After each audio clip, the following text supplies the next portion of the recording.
নমস্কার বন্ধুরা, আমি পামেলা চলে এসেছি আজকে একটি নিরামিষ এঁচোড় কালিয়া অথবা ডালনাও বলতে পারেন রেসিপি নিয়ে। সম্পূর্ণ নিরামিষ, কোনো পেঁয়াজ এবং রসুন কিন্তু আমি এতে দেব না। নিরামিষ দিনে যদি ভাবেন বন্ধুরা যে আজকে বাড়িতে এঁচোড় আছে, তো সেইটা কিভাবে নিরামিষভাবে বানাবো, তা অবশ্যই এই রেসিপিটি দেখার পর আপনাদের কাছে কিন্তু খুবই সহজ এবং মজাদার রেসিপি লাগবে।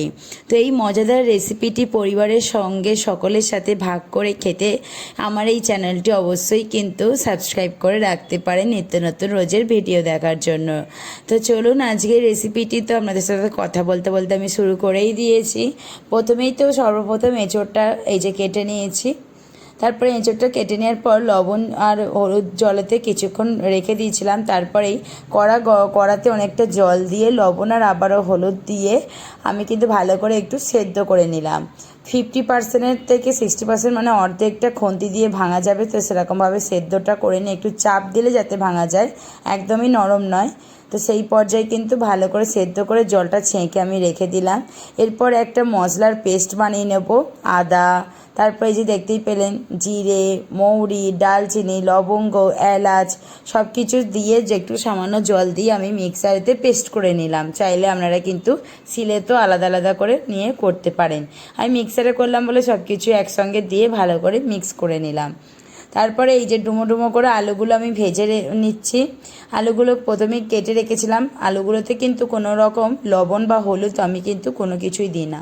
আলুগুলো সিম্পল এমনি কিন্তু আমি কিন্তু ভেজে নিলাম। তারপরে একটু ফোড়নে দিলাম দুটো শুকনো লঙ্কা, দুটো তেজপাতা কেটে দিলাম, আর একটু দিলাম হিং। নিরামিষভাবে যেহেতু একটু বানাচ্ছি, পেঁয়াজ কিংবা রসুন দেবো না, এই হিংটা দিলে কি বলুন তো বন্ধুরা, একটা হিঙের সুন্দর গন্ধ লাগে, যা নিরামিষ কোনো খাবারকে আরও তার গুণের মাত্রা বাড়িয়ে দেয়। তারপরে যে আমি পেস্টটা করে রাখলাম, সেই পেস্টটা দিয়ে দিলাম। আদা, জিরে, মৌরি, তারপর গোটা গরম মশলার যে আমি পেস্টটা করে রেখেছিলাম, তো সেই পেস্টটাই কিন্তু দিয়ে দিলাম। তারপর এখানে দুটো টমেটোরও পেস্ট করে নিয়েছিলাম।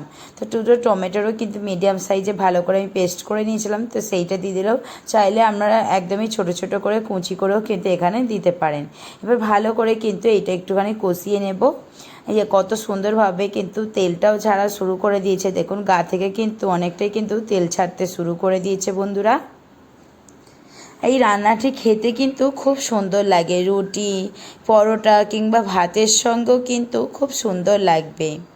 তারপরে এই যে লবণ, লঙ্কার গুঁড়ো, হলুদ গুঁড়ো এইগুলোই এখন বন্ধুরা অ্যাড করে দেব। এই যে দেখুন এইগুলোই কিন্তু এখানে দিয়ে দিলাম।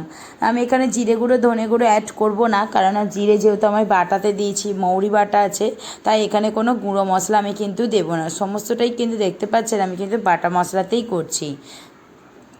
আর তারপরে ওই যে প্লেটটাতে আমি নিয়েছিলাম মশলাটা, চাইলে আমরা মিক্সারের জার কিংবা প্লেটটা ধুয়ে কিন্তু একটু অল্প জল দিয়ে দেবেন, কারণ নিচে লেগে যাবে। আর এই সময় কিন্তু মিডিয়াম রাখবেন গ্যাসের ফ্লেমটা, নিয়ে ভালো করে কিন্তু কষিয়ে নিতে হবে এই মশলার গা থেকে তেল ছাড়া পর্যন্ত।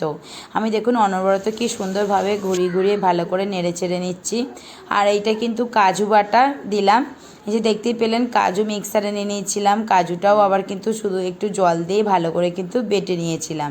এই মশলা কষানোর সময় কিন্তু কাজু বাটাটাও আমি অ্যাড করে দিলাম। এক নিরামিষ দিনে এই কাজু বাটা, হিংটা দিলে কি বলুন তো, এই দুটো জিনিস পড়লেই যে কোনো সবজিতেই কিন্তু এই যুগলবন্দি জুড়ি মেলা ভার, এত সুন্দর খেতে লাগে। আর নিরামিষ দিনে জানি আমরা একটু কাজু বাটা দিলে গ্রেভিটা কিন্তু খুব সুন্দর খেতেও লাগে এবং দেখতেও কিন্তু খুবই লোভনীয় হয়। দেখতেই পাচ্ছেন কাজু বাটাটা দিতেই দেখুন গ্রেভিটার পুরো কালারটাই একদম চেঞ্জ হয়ে গেছে, আর কতটা যেন সে একদম লোভনীয় টাইপের দেখতে লাগছে। পুরো দেখুন যেন সে অনুষ্ঠান বাড়ির কোনো রেসিপির মতন কিন্তু লাগছে। এইভাবে করলে কিন্তু আপনি কিন্তু অনুষ্ঠান বাড়ির থেকেও হার মানাবেন, কেননা ঘরোয়ার খাওয়া দাওয়ার একটা মজাটাই আলাদা, তাই না বন্ধুরা? আর নিজে যদি সেই রান্নাটাই করে পরিবারের সকলের সাথে শেয়ার করতে পারি, তার মজাটাও কিন্তু সম্পূর্ণ আলাদা। যে রান্না করে খাওয়ায় তার কিন্তু বেশি আরও আনন্দ হয়ে থাকে। কি ঠিক বললাম তো বন্ধুরা? আবারও কিন্তু ভালো করে মশলার গা থেকে তেল ছাড়া পর্যন্ত কষিয়ে নেবো। এখানে আর কিছু দিতে লাগবে না, মশলার গা থেকে তেলটা ছেড়ে গেলেই আমি কিন্তু সেদ্ধ করে রাখা যে সবজিগুলো সেইটা কিন্তু দিয়ে দেবো। মানে এঁচোড়টা দিয়ে দেবো এবং আলুটাও দিয়ে দেবো। দেখতে পাচ্ছেন কত সুন্দরভাবে তেলটা ওপর দিকে ভেসে উঠেছে, মশলাটা কিন্তু সম্পূর্ণভাবে কষে গেছে এবং আলু আর এইখানে কিন্তু ভেজে রাখা আলু আর সেদ্ধ করে রাখা আগে থাকতে এঁচোড়টাও কিন্তু দিয়ে 5 মিনিটের মতো নাড়াচাড়া করে নেব। এই দেখুন মশলার সঙ্গে ভালো করে কিন্তু এখানে নাড়াচাড়া করে নিচ্ছি। রেসিপিটি ভালো লাগলে অবশ্যই কিন্তু একটি লাইক আর ছোট্ট কমেন্ট করে জানাবেন আপনাদের মতামত।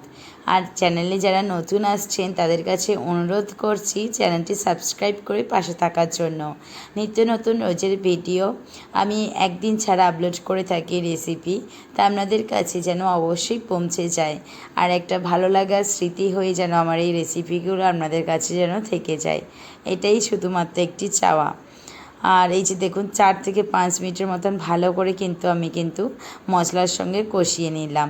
এবারে কিন্তু অর্ধেকটা যেহেতু সেদ্ধ করে রেখেছিলাম এঁচোড়টা, তাই সেরকম আন্দাজ বুঝেই কিন্তু জলটা অ্যাড করব। আর এটা যেহেতু কালিয়া বা ডালা হচ্ছে, যে কিন্তু বেশি আমি জলও রাখবো না। আর আলুটাও যেহেতু অনেকটা তেলেতে ভেজে সেদ্ধ করে রেখেছিলাম, তো সেই বুঝেই কিন্তু এখানে জলটা আমাকে অ্যাড করতে হবে, যেহেতু এঁচোড় সেদ্ধ হতে অনেকটা সময় লাগে। তো ওই জন্য আমি আগে থাকতে খানিকটা কাজ এগিয়ে নিয়েছিলাম।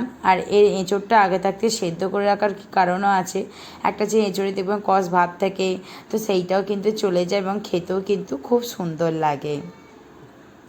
দেখুন এবার এঁচোড়টার সঙ্গে জলটা ভালো করে মিশিয়ে এদিক ওদিক করে নেড়ে চেড়ে এবার কিন্তু আমি চাপা দিয়ে ভালো করে এঁচোড়টা সেদ্ধ করে নেব।